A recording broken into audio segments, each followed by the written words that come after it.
Škoda Super Hatchback.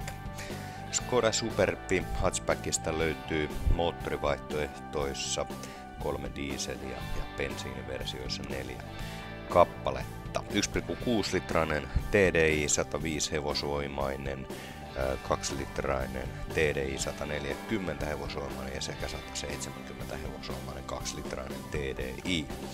Väännöt menevät 250, 320 ja 350 newtonmetriä. Suorituskyvyssä huippunopeutta 187 ja 220 kilometrin tuntivauhdin välillä.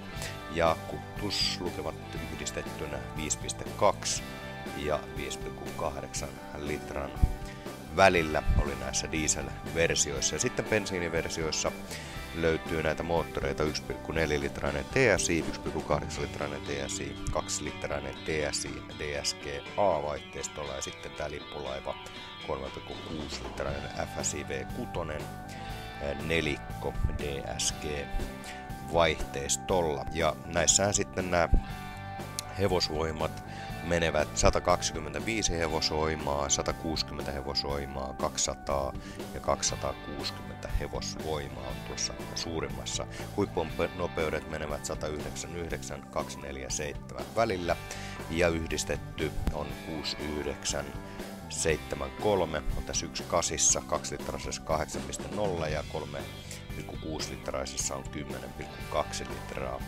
100 on tuo kulutuslukema.